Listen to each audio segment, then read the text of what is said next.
Okay, fibroids and lungs. Is there some medicine which can actually cure your fibroid creating tendency of the body? शरीर का fibroid बनाने का जो tendency है उसको खत्म कर सके, ऐसी कोई दवाई है क्या? ऐसी दवाई होती नहीं है. So what you have to understand is your body is creating fibroids. There are two factors in इसके अंदर दो चीजें हैं.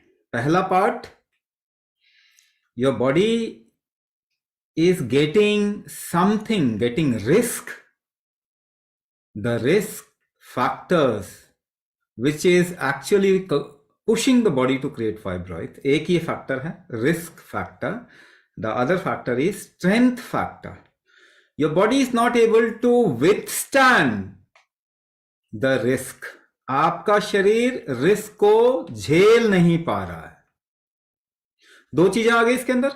फाइब्रॉइड्स के दो एस्पेक्ट आ गए. बाहर से कोई रिस्क आ रहा है जिसकी वजह से फाइब्रॉइड्स हो रहे हैं. One of the risk is एक रिस्क क्या है? मेडिसिन. बचपन से मेडिसिन खा रहे हैं तो आपका मेटाबॉलिज्म खराब हो रहा है, जिसकी वजह से what is happening in some people, there is something called as hyperinsulinaemia. आपका इंसुलिन यूटिलाइज नहीं कर पा रहा आपका शरीर, तो वो अलग अलग शरीर के हिस्सों में जहां पर भी ब्लड का फ्लो ज्यादा है वहां पे फाइब्रॉइड्स क्रिएट कर रहा है, सिस्ट क्रिएट कर रहा है. फाइब्रॉइड्स ऐसा मान के चलिए कि थोड़ी एक सूखी हुई कोई एक मसल पार्ट हो गया वो फाइब्रॉइड, और इसी तरीके से उठाव कोई एक एक्स्ट्रा टिश्यू फॉर्मेशन वो सिस्ट हो गया. ये दो तरीके से हो रहा है. पीसीओडी कॉमन होता जा रहा है, ये आप समझिए. फाइब्रॉइड्स जो हैं वो भी कॉमन होते जा रहे हैं. यहां तक नहीं, कैंसर कॉमन होता जा रहा है, 12% के रेट से बढ़ रहा है. तो दो चीजें बताई. पहला रिस्क फैक्टर, दूसरा टॉलरेंस, झेलने की क्षमता. रिस्क फैक्टर को आप कितना अवॉइड करेंगे? क्या एनवायरनमेंट बदल देंगे? क्या दूसरे अर्थ पे चले जाएंगे? अर्थ तो एक ही है ना,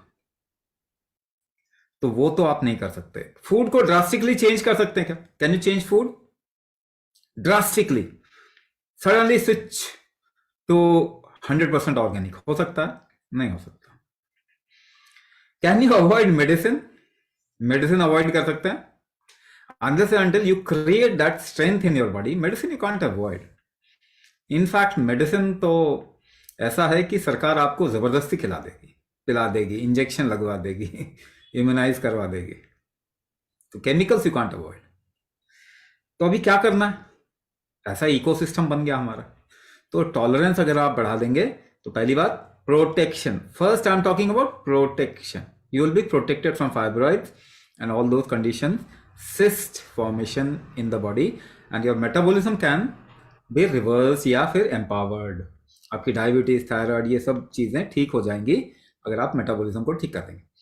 now second aspect is cure. Therapy, cure. हम थेरेपी की बात कर रहे हैं.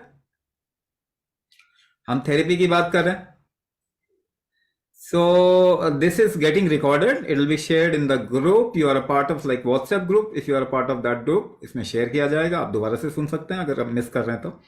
बिकॉज मैं दोबारा से इतनी लंबी बात तो नहीं कर पाऊंगा, देन बाकी क्वेश्चन ही नहीं ले पाएंगे. तो अब पहला पार्ट मैंने बताया protection. If you increase the tolerance of your body you will get protected, आगे से नहीं होगा. अच्छा, दूसरा पार्ट है क्योर, थेरेपी. इसका मतलब क्या है? There is a factor. I am just talking about one factor. मैं इसके बारे में और डिटेल में बात कर सकता हूं, but then we are not university ना. आपको पढ़ाने का काम तो नहीं कर रहे यहां पे, आपको ठीक करेंगे हम. तो एक फैक्टर को, तो स्ट्रक्चरल इंटीग्रिटी, आपके शरीर का एक स्ट्रक्चरल इंटीग्रिटी मेंटेन करने का स्ट्रेंथ होता. इसको ऐसा समझे कि आप, पता नहीं आपने कभी किया कि नहीं, हम बचपन में ना ऐसे जो यहाँ पे मसल्स है ना ऐसे खींच देते थे तो वो फूल जाता था, और उसके बाद वो अपने आप ही बैठ जाता था. तो कितनी देर में वो बैठेगा वो किस पे डिपेंड करता है? आपके शरीर की स्ट्रक्चरल इंटीग्रिटी पे. और आसान शब्दों में बताता हूं. आपके हाथ को कोई खींच रहा है तो आप नहीं जाना चाहते हो, आप वापस खींचते हैं उसको, यू पुल बैक। ये जो पुल बैक फैक्टर है ना, ये आपके अपने स्थिति को मेंटेन करने का, स्टेट को मेंटेन करने का स्ट्रेंथ है। तो वो कितना होगा? जो कमजोर इंसान होगा उसको फट से खींच लोगे, जिसका पुलिंग फैक्टर ज्यादा होगा उसको आप खींच नहीं पाओगे। मगर आप पुल कैसे करते हो? ये पुलिंग फैक्टर को क्या इंक्रीज किया जा सकता? इसी स्ट्रक्चरल मेंटेनिंग फैक्टर को क्या बढ़ाया जा सकता? तो आपको देखना पड़ेगा ये कैसे करते हैं। तो when you pull back, what do? You hold your breath, आप सांस रोक के करते हैं।